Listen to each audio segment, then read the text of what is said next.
ഈ ജീവപര്യന്തം വരെ ശിക്ഷ വിധിക്കാവുന്ന കുറ്റങ്ങൾ തെളിഞ്ഞു. അതുകൊണ്ട് തന്നെ നെടുമങ്ങാട് ജുഡീഷ്യൽ മജിസ്ട്രേറ്റ് കോടതിക്ക് ഇതിൽ ഉത്തരവ് പറയാൻ കഴിയില്ല. CJM കോടതിയെ ഏൽപ്പിക്കണം, ഈ കേസ് അങ്ങോട്ടേക്ക് മാറ്റണം എന്നതായിരുന്നു പ്രോസിക്യൂഷൻ ആവശ്യപ്പെട്ടത്. പക്ഷേ ആ ആവശ്യം കോടതി തള്ളുകയായിരുന്നു. എന്തൊക്കെ കാരണങ്ങളാണ് ഇതിനു വേണ്ടി ചൂണ്ടിക്കാട്ടിയിട്ടുള്ളത് എന്നത് വ്യക്തമല്ല. കോടതി എന്തൊക്കെ കാരണങ്ങൾ പറഞ്ഞുകൊണ്ടാണ് അത്തരമൊരു നീക്കം ഉപേക്ഷിച്ചത് എന്നത് വ്യക്തമല്ല. അത് വിധി പകർപ്പ് വായിച്ചാൽ മാത്രമേ മനസ്സിലാകൂ എന്നതാണ് പ്രോസിക്യൂഷൻ അഭിഭാഷകൻ പറയുന്നത്.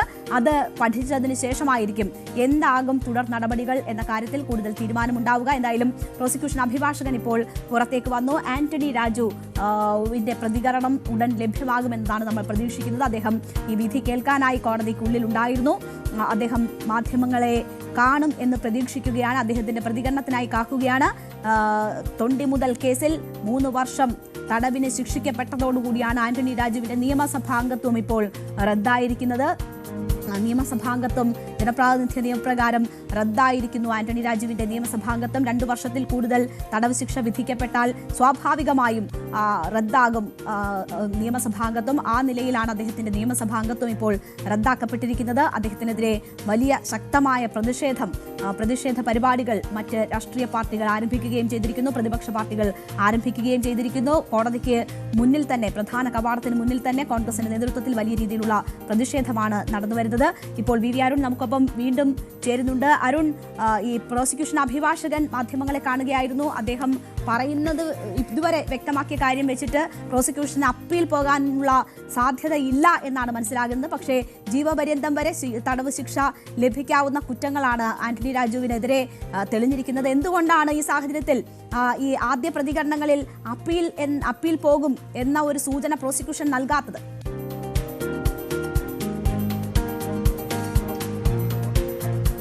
രാഷ്ട്രീയ തീരുമാനം കൂടി വേണ്ടിവരും അപ്പീൽ പോകാൻ. കാരണം അദ്ദേഹം ഇടതുപക്ഷത്തെ പ്രധാനപ്പെട്ട നേതാവാണ്. ഏതെങ്കിലും തരത്തിലുള്ള രാഷ്ട്രീയമായ കുറ്റകൃത്യവുമല്ല. അദ്ദേഹം അഭിഭാഷകനായിരിക്കുമ്പോൾ ചെയ്ത ഒരു കുറ്റമാണ്. അദ്ദേഹം ഇപ്പോൾ നിരപരാധം അവകാശപ്പെടുന്നത്. അതുകൊണ്ട് തന്നെ അത്ര വേഗത്തിൽ പ്രോസിക്യൂഷൻ അപ്പീൽ പോകാൻ സാധ്യതയില്ല, സർക്കാർ അപ്പീൽ പോകാൻ സാധ്യതയില്ല എന്ന് വേണം നമുക്ക് മനസ്സിലാക്കാൻ. പക്ഷേ ഏതെങ്കിലും തരത്തിൽ സമ്മർദ്ദം വരികയോ മറ്റാരെങ്കിലും ഇതിൽ വീണ്ടും കോടതി സമീപിക്കുകയോ ചെയ്താൽ പ്രോസിക്യൂഷൻ നിലപാട് മാറ്റേണ്ടി വരും. അല്ലാതെ വളരെ പെട്ടെന്ന് ഇതിൽ അപ്പീൽ പോകാൻ പ്രോസിക്യൂഷൻ തയ്യാറാകില്ല എന്ന് തന്നെയാണ് നമുക്ക് ലഭിക്കുന്ന സൂചനകൾ. അതുകൊണ്ടാകാം പബ്ലിക് പ്രോസിക്യൂട്ടർ അത്തരമൊരു പ്രതികരണം നടത്തിയത്. സർക്കാരിന്റെ തീരുമാനം കൂടി ഇക്കാര്യത്തിൽ നിർണായകമാണ്. ഏതെങ്കിലും തരത്തിൽ സർക്കാരിനെ ദോഷകരമായി ബാധിക്കുന്ന തരത്തിലുള്ള ഒരു ഇടപെടൽ, ഇത് ജുഡീഷ്യറിയെ അപകീർത്തിപ്പെടുത്തിയ കേസാണ്. സ്വാഭാവികമായും അതിനാണ് ജുഡീഷ്യറിയെ കളങ്കപ്പെടുത്തിയ ഒരു കേസ് കൂടിയാണ്. ഒരു പൊതുപ്രവർത്തക എന്ന നിലയിൽ അതിനപ്പുറത്തേക്ക് ഒരു അഭിഭാഷകൻ നിലയിൽ ആന്റണി രാജുവിന്റെ ഭാഗത്തുണ്ടായ വലിയ തെറ്റാണ്, വലിയ കുറ്റമാണ്. അതാണ് ഇവിടെ സംഭവിച്ചിരിക്കുന്നത്. അതുകൊണ്ട് തന്നെ അതിന് സർക്കാർ ഏതെങ്കിലും തരത്തിൽ മറ്റ് അടിയന്തര അപ്പീലിലേക്ക് പോകാൻ സാധ്യത കുറവെന്ന് വേണം മനസ്സിലാക്കാൻ. ഏതായാലും പ്രോസിക്യൂട്ടർ പ്രതികരണവും ആ രീതിയിലാണ്. അദ്ദേഹം എന്തുകൊണ്ട് ഈ കോടതി ഞാൻ വിധിന്യായം കോടതി വിധി പറയുമ്പോൾ ഞാൻ അവിടെ ഉണ്ടായിരുന്നു. കോടതി പറഞ്ഞത് ഈ കോടതിക്ക് വിധി പറയാൻ അധികാരമില്ല എന്നാണ് പ്രോസിക്യൂട്ടർ വാദിച്ചത്. പക്ഷേ അത് എന്തുകൊണ്ട് എന്ന് സ്ഥാപിക്കാൻ പ്രോസിക്യൂട്ടർ കഴിഞ്ഞില്ല. അതുകൊണ്ട് തന്നെ കോടതി വിധി പറയുന്നു എന്നാണ് കോടതി വ്യക്തമാക്കിയത്. 3 വർഷത്തിൽ ഉള്ള വിധിയൊക്കെ പറയാൻ കോടതിക്ക് അധികാരവുമുണ്ട്. അതുകൊണ്ടാണ് പരമാവധി 3 വർഷം എന്ന ശിക്ഷ കോടതി നൽകിയിരിക്കുന്നത്. സാധാ തടവ് 6 മാസം സാധാ തടവുമുണ്ട്. ഏതായാലും കോടതിയുടെ പരിഗണനയിൽ കോടതിക്ക് നൽകാവുന്ന പരമാവധി ശിക്ഷ, ഈ കോടതിക്ക് നൽകാവുന്ന പരമാവധി ശിക്ഷയാണ് നൽകിയിരിക്കുന്നത്. അപ്പീൽ പോകണോ വേണ്ടേ തീരുമാനിക്കുന്നത് പ്രോസിക്യൂഷനാണ്. അതിന് രാഷ്ട്രീയ തീരുമാനം കൂടി വേണ്ടിവരും.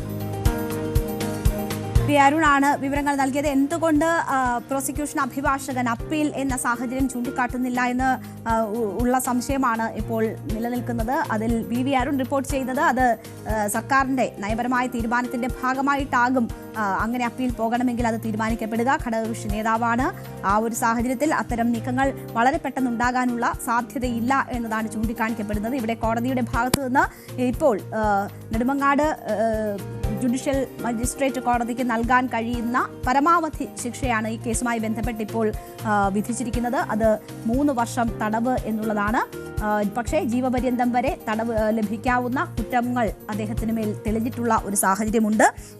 CJM കോടതിയിലേക്ക് കേസ് മാറ്റണം എന്നൊരാവശ്യം പ്രോസിക്യൂഷൻ മുന്നോട്ട് വെച്ചിരുന്നു. അതും കോടതി പരിഗണിച്ചിട്ടില്ല എന്നൊരു സാഹചര്യമുണ്ട്. എന്തായാലും 1 മാസത്തെ സമയമാണ് 2 പ്രതികൾക്കും കോടതി അനുവദിച്ചിരിക്കുന്നത്. ഈ 1 മാസത്തിനുള്ളിൽ മേൽക്കോടതിയെ സമീപിക്കാനുള്ള അവസരമാണ് ഇപ്പോൾ പ്രതികൾക്ക് ലഭിച്ചിരിക്കുന്നത്. അവിടെ നിന്ന് മേൽക്കോടതിയിൽ നിന്ന് അനുകൂലമായ തീരുമാനം ലഭിക്കുകയാണെങ്കിൽ ഒന്നുകിൽ ഈ ശിക്ഷാവിധി റദ്ദാക്കപ്പെടുകയോ അല്ലെങ്കിൽ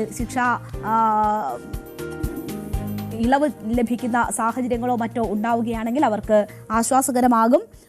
അതല്ല എങ്കിൽ റിമാൻഡിലേക്ക് പോകേണ്ടി വരുന്ന സാഹചര്യമായിരിക്കും രണ്ടുപേരെയും സംബന്ധിച്ച് ഉണ്ടാവുക. എന്തായാലും ആന്റണി രാജുവിനെ സംബന്ധിച്ച് അദ്ദേഹത്തിന്റെ നിയമസഭാംഗത്വം റദ്ദായിരിക്കുന്നു എന്നത് വലിയ തിരിച്ചടിയാണ് ഉണ്ടാക്കുന്നത്. അദ്ദേഹത്തിന് വരുന്ന നിയമസഭാ തെരഞ്ഞെടുപ്പിൽ മത്സരിക്കാനുള്ള സാധ്യത കൂടി നഷ്ടപ്പെടുന്ന ഒരു സാഹചര്യമാണ് ഈ കേസിന്റെ വിധി വരുമ്പോൾ ഉണ്ടായിരിക്കുന്നത്. രാഷ്ട്രീയമായി വലിയ തിരിച്ചടിയാണ് ആന്റണി രാജുവിനെ സംബന്ധിച്ച് ഇപ്പോൾ ഉണ്ടായിരിക്കുന്നത്. അദ്ദേഹത്തിന്റെ രാഷ്ട്രീയ ഭാവി എങ്ങനെ മാറി മറിയും എന്ന സാഹചര്യം കൂടി സൃഷ്ടിക്കപ്പെട്ടിരിക്കുന്നു. നേരത്തെയും പലതവണ ഈ കേസുമായി ബന്ധപ്പെട്ടുള്ള സാഹചര്യങ്ങൾ അദ്ദേഹത്തിന്റെ രാഷ്ട്രീയ ജീവിതത്തെ ബാധിച്ചിട്ടുള്ളതാണ്, അതിനെ പ്രതികൂലമായി തന്നെ ബാധിച്ചിട്ടുള്ളതാണ്. എന്തായാലും അദ്ദേഹത്തിന്റെ അഭിഭാഷക വൃത്തി കാലയളവിൽ ഉണ്ടായിട്ടുള്ള ഒരു സംഭവമാണ് അദ്ദേഹത്തിന്റെ രാഷ്ട്രീയ ജീവിതത്തിലുടനീളം അദ്ദേഹത്തെ വേട്ടയാടിയിരുന്നത്. ഇപ്പോൾ ആ കേസിലാണ് അദ്ദേഹത്തിന്റെ നിയമസഭാ അംഗത്വം റദ്ദാകുന്ന സാഹചര്യം കൂടി ഉണ്ടായിരിക്കുന്നത്. നിയമസഭാ കാലാവധി, അംഗത്വത്തിന്റെ കാലാവധി പൂർത്തിയാകാൻ ഏതാണ്ട് 3 മാസം മാത്രം ബാക്കിയുള്ളപ്പോഴാണ് അദ്ദേഹത്തിന്റെ നിയമസഭാ അംഗത്വം റദ്ദാകുന്നത്. എന്താണ് ആന്റണി രാജുവിന്റെ പ്രതികരണം എന്നത് നമുക്ക് അറിയണം. അദ്ദേഹത്തിന്റെ പ്രതികരണം ഉടൻ ഉണ്ടാകും എന്നതാണ് പ്രതീക്ഷിക്കപ്പെടുന്നത്. അരുൺ തുടരുന്നുണ്ട്. അരുൺ, ആന്റണി രാജു കോടതിയിൽ ശിക്ഷാവിധി കേൾക്കാൻ ഉണ്ടായിരുന്നു എന്നാണ് മനസ്സിലാകുന്നത്. അദ്ദേഹം കോടതിക്ക് പുറത്തേക്ക് വന്നോ? അദ്ദേഹത്തിന്റെ പ്രതികരണം ഉടൻ ഉണ്ടാകുമോ? ഇപ്പോഴത്തെ സാഹചര്യത്തിൽ അദ്ദേഹത്തിന് മേൽക്കോടതിയെ സമീപിച്ച് ഒരുപക്ഷെ വിധിയിൽ മേൽക്കോടതിയുടെ ഇടപെടൽ തേടാനുള്ള ഒരു സാഹചര്യം കൂടി ഉണ്ടായിരിക്കുകയാണ്. അപ്പോൾ അദ്ദേഹത്തിന്റെ പ്രതികരണം നമുക്ക് എപ്പോഴൊക്കെ ലഭ്യമാകും? കോടതി നടപടികൾ ബാക്കിയാണ്. കോടതി ജാമ്യം അനുവദിച്ചെങ്കിലും ഉത്തരവ് കൈപ്പറ്റുക അല്ലെങ്കിൽ അതുമായി ബന്ധപ്പെട്ട ബോണ്ട് വയ്ക്കുകയും മറ്റു നടപടിക്രമങ്ങൾ ബാക്കിയാണ്. ഈ കോടതി വിധി സ്വീകരിക്കണം. അതനുസരിച്ച് അതിനുശേഷമുള്ള ജാമ്യ നടപടികൾ പൂർത്തിയാക്കേണ്ടതുണ്ട്. അതിനുശേഷം മാത്രമാകും ആന്റണി രാജു പുറത്തേക്ക് വരും. അദ്ദേഹം കോടതിയിലുണ്ടായിരുന്നു. അദ്ദേഹം പറഞ്ഞതും എല്ലാ ദിവസവും ഒന്നുകിൽ തന്റെ അഭിഭാഷകൻ അല്ലെങ്കിൽ താൻ കോടതിയിൽ നേരിട്ട് എത്തിയിരുന്നു. ഒരു ഘട്ടത്തിലും കേസ് നീട്ടിക്കൊണ്ടുപോകാനുള്ള ഒരു ശ്രമവും ബോധപൂർവമായി ഉണ്ടായിട്ടില്ല.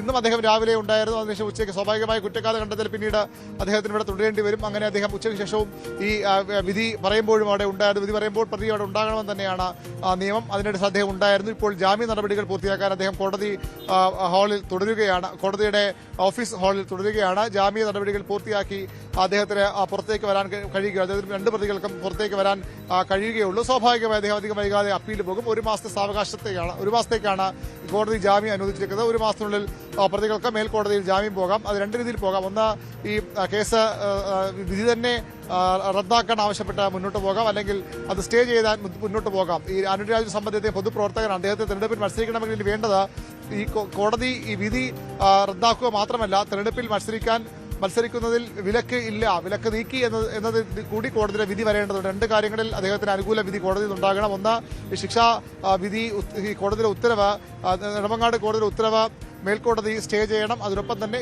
മത്സരിക്കാൻ തടസ്സമില്ല എന്ന ഉത്തരവ് കൂടി കോടതിയിൽ നിന്ന് ആന്റണി രാജു വാങ്ങേണ്ടി വരുമെങ്കിൽ മാത്രമേ അദ്ദേഹത്തിന് വരുന്ന നിയമസഭാ തെരഞ്ഞെടുപ്പിൽ മത്സരിക്കാൻ പറ്റുകയുള്ളൂ. അല്ലെങ്കിൽ സ്വാഭാവികം അദ്ദേഹത്തിന് മത്സരരംഗത്ത് മാറി നിൽക്കേണ്ടി വരും.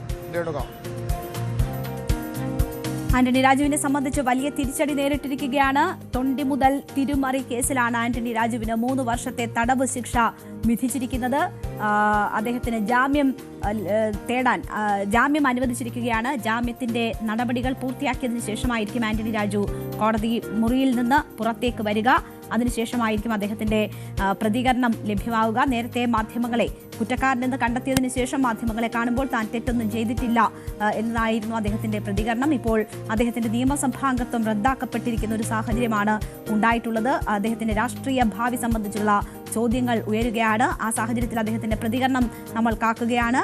ജാമ്യ നടപടികൾ പൂർത്തിയാക്കിയതിനു ശേഷമായിരിക്കും ആന്റണി രാജു കോടതിയിൽ നിന്ന് പുറത്തേക്ക് വരിക. എന്തായാലും ഈ കോടതി ഇപ്പോൾ 1 മാസത്തെ സമയം 2 പ്രതികൾക്കും അനുവദിച്ചിരിക്കുകയാണ്. മേൽക്കോടതിയെ സമീപിക്കാൻ ഉള്ള ഒരു സമയമാണ് കോടതി അനുവദിച്ചിരിക്കുന്നത്. Nedumangad judicial first class magistrate കോടതിയാണ് ഇപ്പോൾ വിധി പ്രഖ്യാപിച്ചിരിക്കുന്നത്. 2 വർഷത്തിനു മുകളിൽ ശിക്ഷ വിധിച്ചതിനാലാണ് ഇപ്പോൾ ആന്റണി രാജുവിന്റെ MLA സ്ഥാനം നഷ്ടമാകുന്നത്, നിയമസഭാംഗത്വം റദ്ദാക്കപ്പെടുന്നത്.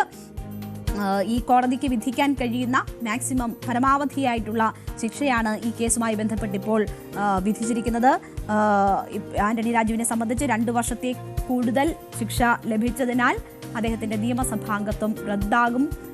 അദ്ദേഹത്തിന്റെ പ്രതികരണത്തിനായി നമ്മൾ കാക്കുകയാണ്. അദ്ദേഹത്തിന് ജാമ്യം ലഭിച്ചിരിക്കുന്ന സാഹചര്യത്തിൽ ജാമ്യ നടപടികൾ പൂർത്തിയാക്കിയതിനു ശേഷം ആന്റണി രാജു കോടതിക്ക് പുറത്തേക്ക് വരും എന്നാണ് പ്രതീക്ഷിക്കപ്പെടുന്നത്.